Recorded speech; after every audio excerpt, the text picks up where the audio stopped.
teman-teman. Dari cuplikan di atas, apakah kalian tahu apa penyebab dari hal yang terjadi? Jadi, di sini aku ingin menjelaskan beberapa hal mengenai bencana alam. Bencana alam yang ingin aku bahas yaitu gempa bumi. Apa sih gempa bumi itu? Bumi itu bisa disebabkan oleh dua hal. Yang pertama terjadi karena ledakan gunung berapi yang kita sebut dengan gempa bumi vulkanik. Yang kedua, gempa bumi bisa terjadi diakibatkan oleh patahan lempeng bumi yang disebut gempa bumi tektonik. Mengapa gempa bumi itu sering terjadi di Indonesia? Ada dua hal yang menjadi penyebab utama. Yang pertama, Indonesia itu terdiri dari banyak kepulauan, jadi titik pertemuan tiga lempeng, yaitu lempeng Indonesia, Australia, lempeng Eurasia, dan Pasifik. Yang kedua, Indonesia itu terletak di jalur cincin kawasan Pasifik. Nah, gempa bumi juga mengakibat beberapa kerusakan. Fasilitas umum banyak yang rusak, jalanan banyak yang terbelah. Pokoknya bikin kita sedih deh. Seperti itu. Lalu apa yang harus kita lakukan saat gempa bumi terjadi?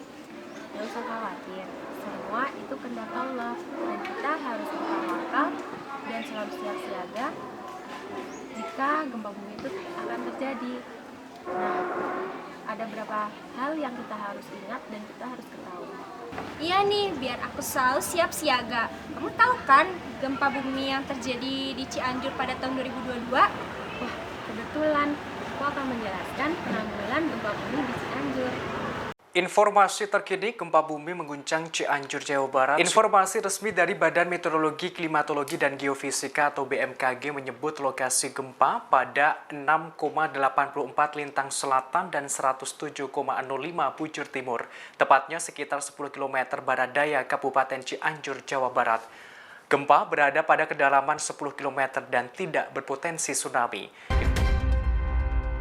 Informasi terkini yang kami dapatkan bahwa korban meninggal akibat gempa terakhir dari BPBD sebanyak 162 orang meninggal. Sebanyak itu ya.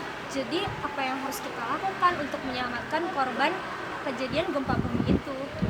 Untuk mengurangi risiko bencana, kita harus melakukan kesiapsiagaan untuk mengurangi risiko bencana seperti 1. Mematikan saklar air, lampu, dan listrik bila tidak digunakan. Yang kedua, perhatikan letak pintu serta tangga darurat. Yang ketiga, kita harus bersikap berlindung di tempat yang aman. Segera lindungi kepala kalian dengan benda-benda yang ada. Pergi ke titik yang aman, jauhi pohon, bangunan, jauhi lampu jalan, jauhi tiang listrik, jauhi papan reklame yang berpotensi roboh. Lalu apa yang harus kita lakukan untuk penanggulangan bencana yang terjadi? yang harus kita lakukan adalah 1. Pemulihan fisik. 2. Mengobati bila ada yang cedera. Yang ketiga, memberikan pertolongan kesehatan. Yang keempat, memindahkan korban ke tempat yang lebih aman. 5. Menyediakan atau pengadaan air bersih di lokasi pengungsian. 6.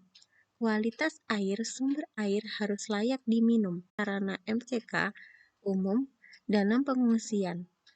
10. Membantu kebutuhan peralatan dapur umum.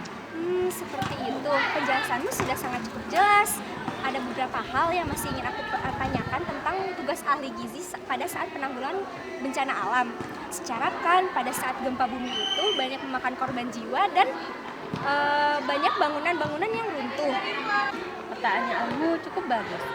Jadi, yang pertama yang harus kita lakukan sebagai ahli gizi yaitu pendataan rapid assessment. Tahap selanjutnya yaitu kita harus melakukan surveillance gizi darurat, yaitu ada 3 tahapan.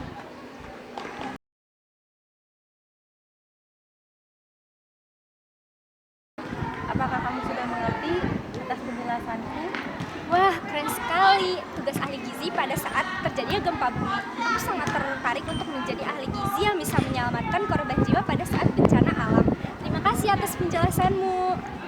Sama-sama, alhamdulillah kalau kami sudah mengerti atas penjelasan Ibu. Bagaimana teman-teman? Cukup jelas kan?